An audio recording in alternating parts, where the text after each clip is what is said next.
उद्देश्य जन्म का नहीं कीर्ति या धन है, सुख नहीं, धर्म भी नहीं, न तो दर्शन है, विज्ञान ज्ञान बल नहीं, न तो चिंतन है। जीवन का अंतिम ध्येय स्वयं जीवन है। सबसे स्वतंत्र यह रस जो अनग पिएगा, पूरा जीवन केवल वह वीर जिएगा।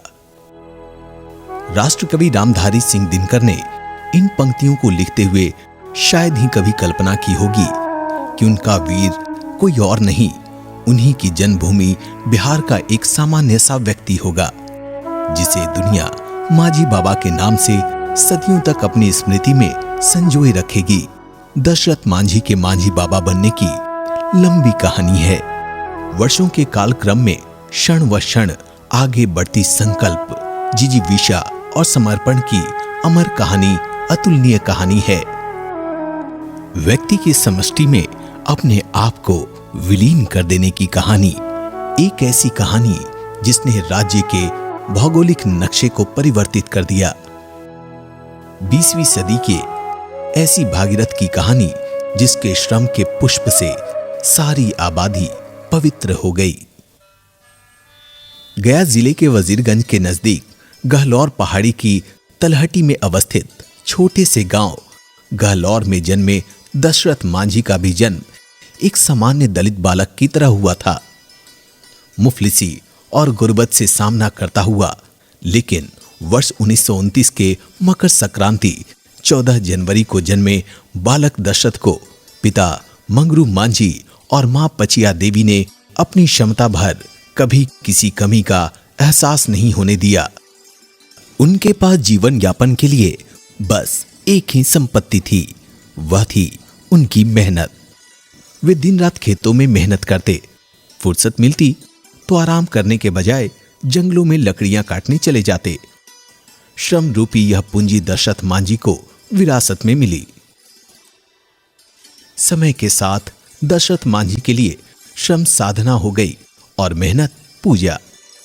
युवावस्था में दशरथ गांव के सबसे मेहनती मजदूर गिने जाने लगे। लोग खेतों में काम करने के लिए उनसे आग्रह करते। लोगों को विश्वास था दशरथ का खेत में उतरने का मतलब है समय पर बेहतर खेती, जिसका नतीजा उन्हें लहलहाती फसलों के रूप में मिलता। दशरथ की कर्मठता को देख छोटी उम्र से ही उसके लिए रिश्ते आने लगे। दशरथ के पिता ने पड़ोस के गांव की पारिवारिक लड़की फगुनी से उसका विवाह कर दिया। दशरथ अपनी मेहनत के धुन में रमे और परिवार के साथ खुश थे, लेकिन यह खुशी तब धीमी पड़ जाती जब अपने गांव के पिछड़ेपन का एहसास उन्हें होता। वे जब भी अपने पड़ोस के कस्बे वजीरगंज या जिला मुख्यालय गया से होकर लौटते, उन्हें अपने गांव को किसी दूसरी ही दुनिया में पाने का बोध होता। वे कभी एकटक गहलौर की उस पहाड़ी को निहारने लगते जिसके उस पार विकास की रफ्तार थी और इस पार पिछड़ेपन का ठहराव।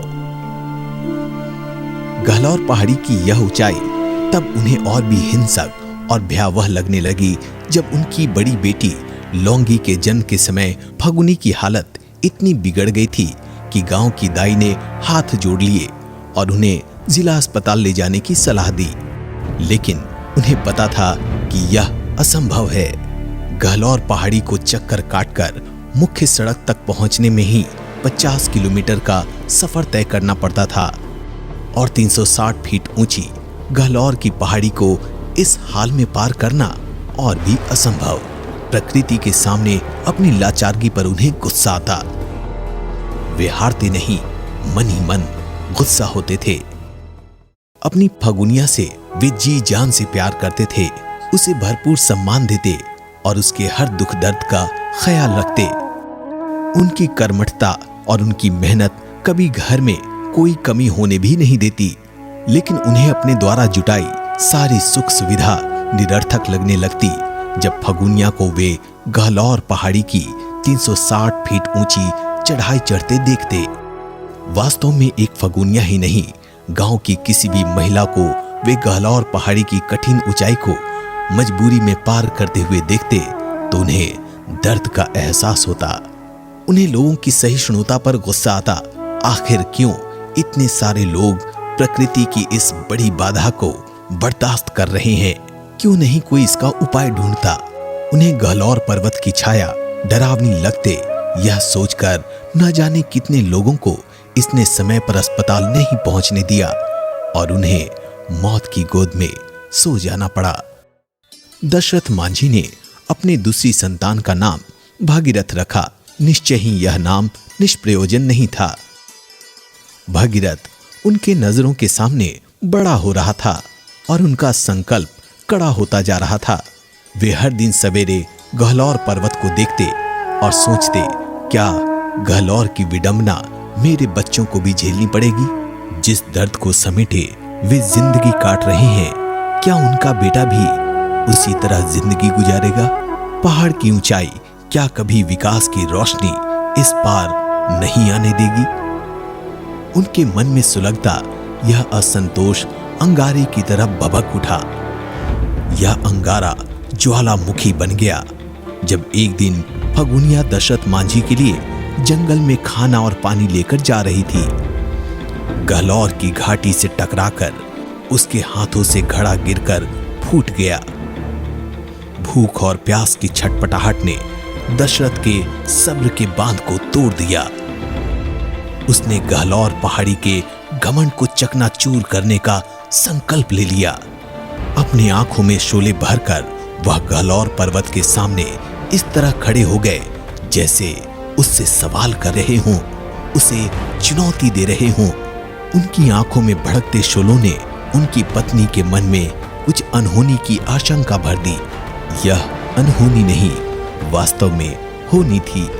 जिस गांव की धरती पर दशरथ जैसे पराक्रमी पुरुष ने जन्म लिया हो, वहां अनहोनी भला क्या हो सकती थी? तारीख तो याद शायद किसी को नहीं, लेकिन वर्ष 1960 का कोई समय था। हम ठग में हम महाठग, अब बुड़बाक में हम महाबुड़बाक, अब पागल में महापागल, अब वीर में महावीर, हम चारों में महा हैं।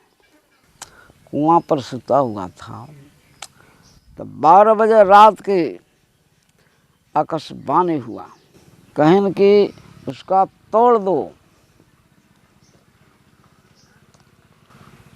वही नींद टूट गया, कुआं के अति पर बैठ गया। 12 बजे रात के तो आदमी सब सुता रहता, अगर कोई आदमी तो है नहीं, तो ये कहा कौन? कहन के वो हम समझ गया, आकाशवाणी हुआ। तो कहन कि कितना दूल्हा तोड़ दीजिएगा? हम कहीं 7 तोड़ देंगे हिया हुआ। तो उन्हें से हल्ला कर दिया कि देखो नहीं, वो पागल है, इतना को छेनी लगे हथौड़ी से कहता कि 7 तोड़ देंगे। आज गांव वालों ने ठक ठक की आवाज सुनी। आवाज पहाड़ी से आ रही थी। गांव वालों को लगा पहाड़ी पर लकड़ियां काटी जा रही है, लेकिन ज्यों ही वास्तविकता का एहसास उन्हें हुआ, एक एक गांव वाले आवाज की ओर खींचते चले गए और जो उन्हें अपनी आंखों से दिखा उस पर विश्वास करना कठिन था। गहलौर पर्वत की जैसे चीखें निकल रही थी और युवा दशरथ के मजबूत हाथ छेनी और हथौड़ी से उसकी छातियों को बींध रहे थे। एक और आग की चिंगारियां पत्थरों से निकल रही थी, दूसरी ओर शोले दशरथ की आंखों से निकल रहे थे। गहलौर पहाड़ी के बीचों बीच पतले से दरे के पास दशरथ की छेनी हथौड़ी की चोट से छिटक छिटक कर दूर जा रहे थे और लोगों की आंखें विस्मय भरी निगाहों से देखी जा रही थी। क्या यह संभव है? गांव के लोगों के लिए दशरथ मांझी की यह आत्मघाती जिद थी। कुछ लोगों ने उन्हें आत्मीयता से समझाने की कोशिश भी की, लेकिन वे मानने वाले कहां थे। उनके लिए सबसे मुश्किल फगुनिया का सामना करना था, जो उनके इस असाध्य साधना पर बिलख पड़ती।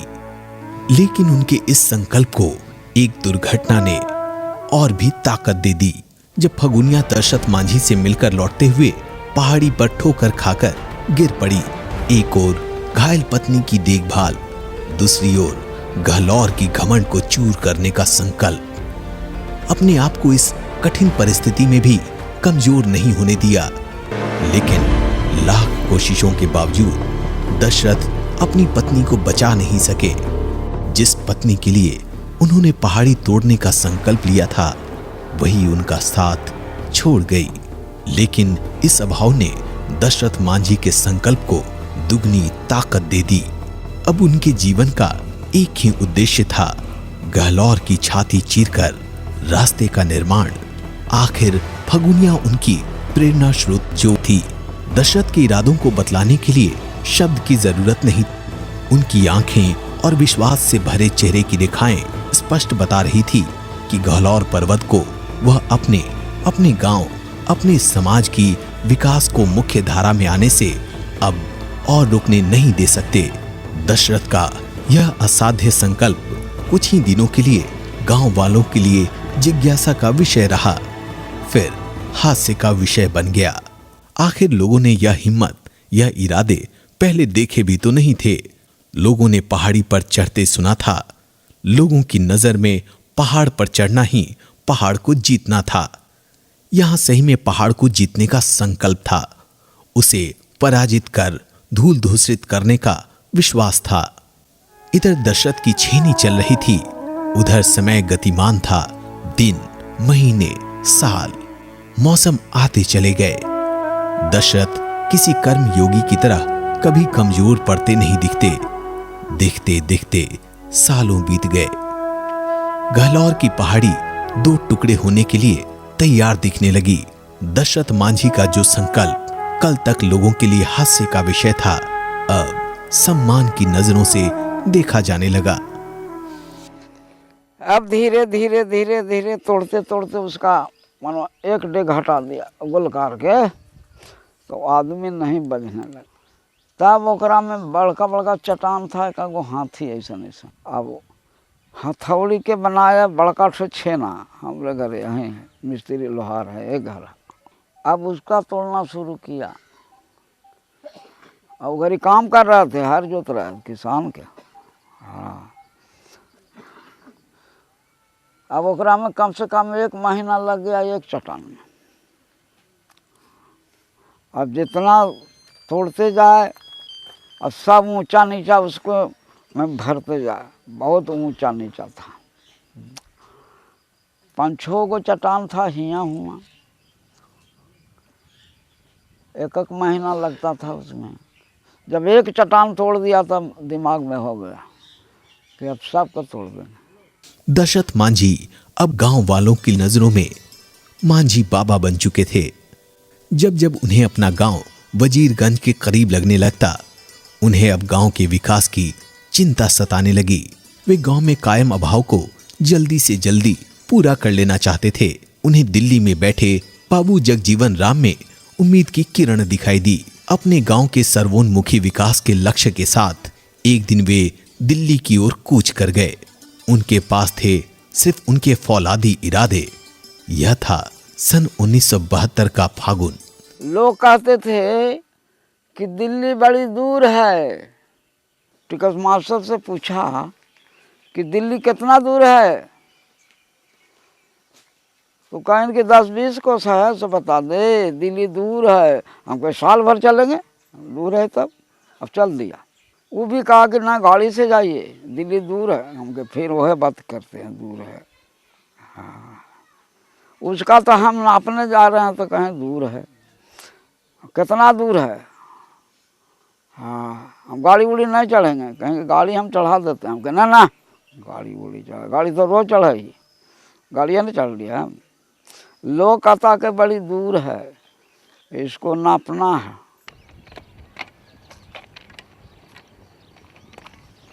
तब पूछता था लोग गाड़ी से क्यों नहीं जाता है? गाड़ी से रोज आता है, रोज जाता है, गाड़ी को छोड़ो ना। हमको मान है पैदल जाएंगे और कितना दिन में पहुँचे, हम साल भर के तय कर दिया। हाँ, यही लगे जा रहा है। हाँ, तब जकरा बुझाया तो कोई आटा दे रहा है लिट्टी लगवेला, कोई खिचड़ी बनावेला, लेकर दिल्ली जाएंगे। ऐसे करते करते पहुँच गया। नई दिल्ली पहुंच गया चैत पूर्णिमा में 9:50। गोल महीना 2 गो हो गया। दशरथ मांझी रेलवे स्टेशन के किनारे थे, लेकिन रेल पर नहीं।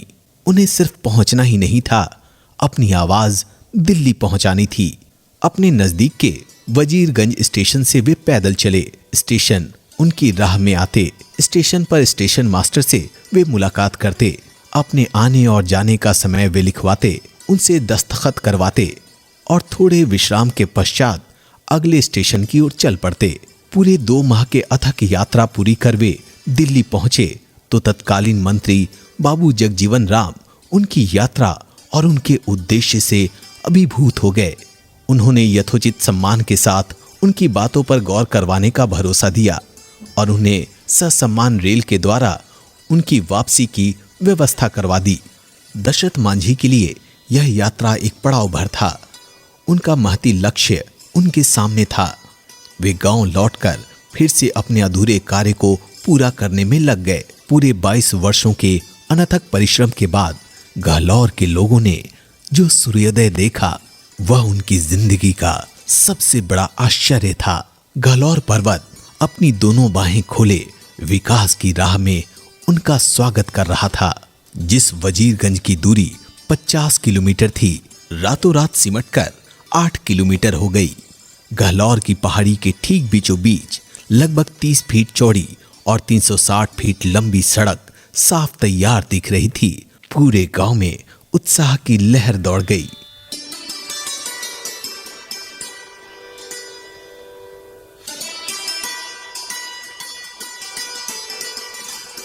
लेकिन बाबा मांझी के कार्य समाप्त नहीं हुए थे। सिर्फ सड़क ही नहीं, उनका लक्ष्य समग्र विकास था। हमारा कलाम सीधे है कि एक आदमी हम परिश्रम करेंगे जिस पर लाखों जनता आराम करेगा। बाबा मांझी के कार्य की गूंज राजधानी तक पहुंची तो सरकार उनके सम्मान के लिए व्यग्र हो उठी। कई आयोजन हुए, लेकिन सभी जगह बाबा मांझी ने अपने सम्मान के बजाय सरकार से अपने गांव के विकास को महत्व देने की अपील की। और दशरथ मांझी तो एक महान व्यक्तित्व के व्यक्ति थे जो एक वैसे खानदान में पैदा लिए, एक वैसे परिवार में पैदा लिए जिसके पास कुछ नहीं था शरीर के अलावे और परिश्रम के अलावे।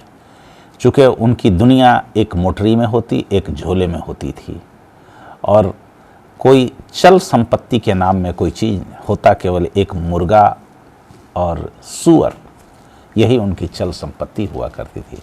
और उस खानदान में पैदा लेकर के दशरथ मांझी ने आज के परिवेश में जो संदेश दिया है, जिसकी हम जितना भी तारीफ करें तो वो थोड़ा होगा।